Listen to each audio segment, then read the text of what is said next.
Hello welcome back to my YouTube channel. നമുക്ക് വൈകുന്നേരങ്ങളിലൊക്കെ നമുക്ക് 4 മണി പലഹാരമായിട്ട് ഉണ്ടാക്കാൻ പറ്റിയ അടിപൊളി ഒരു പോള റെസിപ്പിയാണ് കേട്ടോ. നമുക്ക് 2 കപ്പ് മൈദ, അതിലേക്ക് ആവശ്യത്തിന് വെള്ളവും ഉപ്പും മിക്സ് ചെയ്യുക. എന്നിട്ട് നമുക്ക് നല്ലപോലെ ഒന്ന് അടിച്ചെടുക്കുക. പിന്നെ ഇതിലേക്ക് വേണ്ടത് ഒരു മുട്ടയാണ് കേട്ടോ. അത് മുഴുവനായിട്ട് ചേർത്ത് കൊടുക്കുക. എന്നിട്ട് ഒന്നും കൂടി നമുക്ക് എന്ത് ചെയ്യാം, നല്ലതുപോലെ ഒന്ന് അടിച്ചെടുക്കുക. പിന്നെ ഇതിലേക്ക് വേണ്ടത് നിങ്ങളുടെ കയ്യിലുള്ള ഏത് വെജിറ്റബിൾസും നിങ്ങൾക്ക് ചേർക്കാം കേട്ടോ. അപ്പോൾ ഞാൻ ഇവിടെ വെജിറ്റബിൾസ് വെച്ചിട്ടാണ് കേട്ടോ ചെയ്യുന്നത്. അങ്ങനെ ഞാൻ ഫ്രൈ പാൻ വെച്ച് ചൂടായതിന് ശേഷം എണ്ണ ഒഴിച്ചു. ആവശ്യത്തിനുള്ള ഉള്ളി കട്ട് ചെയ്ത് ഇട്ട് കൊടുത്തു. ഇഞ്ചി വെളുത്തുള്ളി ഒന്ന് വഴന്ന് വരുമ്പോൾ നമുക്ക് ഇതിലേക്ക് ആവശ്യത്തിനുള്ള ഉപ്പും അതുപോലെ തന്നെ മഞ്ഞൾപ്പൊടിയാണ് കേട്ടോ ഇട്ട് കൊടുക്കേണ്ടത്. നിങ്ങൾക്ക് വേണമെങ്കിൽ നിങ്ങളുടെ ഇഷ്ടം പോലെ മസാലകൾ കൂട്ടുകയും കുറക്കുകയൊക്കെ ചെയ്യാം കേട്ടോ.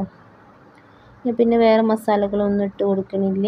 എന്നിട്ട് നമ്മൾ നേരത്തെ തയ്യാറാക്കി വെച്ച ബാറ്ററിലോട്ട് നമുക്ക് എന്ത് ചെയ്യാം, ഈ മിക്സ് നമ്മൾ ചേർത്ത് കൊടുത്ത് നല്ലപോലെ ഒന്ന് ഇളക്കി യോജിപ്പിച്ചെടുക്കാം. അത് മറ്റൊരു ഫ്രൈ പാൻ വെച്ച് നമുക്ക് എന്ത് ചെയ്യാം, ചൂടാവാൻ വെക്കാം. ഇതിലേക്ക് നെയ്യോ എണ്ണയോ എന്താ വെച്ചാൽ ഒഴിച്ച് കൊടുത്തതിന് ശേഷം നമുക്ക് ആ നേരത്തെ ഉണ്ടാക്കി വെച്ച് ബാറ്റർ ഒഴിച്ച് കൊടുക്കുക. എന്നിട്ട് നമുക്ക് ഇതിലേക്ക് മുഴുവൻ ബാറ്റർ ഇട്ട് കൊടുത്തിട്ടില്ലായിരുന്നു കേട്ടോ, കുറച്ച് ബാറ്റർ മാറ്റി വെച്ചിരുന്നു, അതും കൂടി ചേർത്ത് കൊടുത്ത് ഇനി ഇതിലേക്ക് ഒരു 2 കോഴിമുട്ട പുഴുങ്ങിയതാണ് കേട്ടോ, അതും ഇതുപോലെ വെച്ച് കൊടുക്കുക. ഇപ്പോഴൊക്കെ പ്രത്യേകം ശ്രദ്ധിക്കണം, തീ ലോ ഫ്ലെയിമിലിടണം കേട്ടോ. പിന്നെ ആവശ്യത്തിനുള്ള ചപ്പൊക്കെ ഇട്ട് കൊടുക്കുക, അതുപോലെ ക്യാപ്സിക്കം ഇട്ട് കൊടുക്കുക. പിന്നെ ഇതിലേക്ക് മെയിൻ ഐറ്റംസ് വേണ്ടത് സോസാണ് കേട്ടോ, ടൊമാറ്റോ സോസ് ഒഴിച്ച് കൊടുക്കുക. എന്നിട്ടൊരു 10 മിനിറ്റ് നമുക്ക് എന്ത് ചെയ്യാം, ലോ ഫ്ലെയിമിലിട്ട് നല്ലതുപോലെ ഒന്ന് വേവിച്ചെടുക്കുക.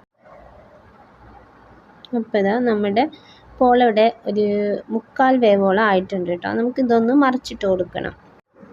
നിങ്ങൾക്ക് വീഡിയോ ഇഷ്ടമായാൽ ലൈക്ക് ചെയ്യുക, സബ്സ്ക്രൈബ് ചെയ്യുക, ഷെയർ ചെയ്യുക. ഞാനിതാ മറിച്ചിട്ട് കൊടുക്കണം കേട്ടോ. അപ്പോഴേക്കും ഇത് അടിപൊളി പോള ഇവിടെ റെഡി ആയിട്ടുണ്ട് കേട്ടോ.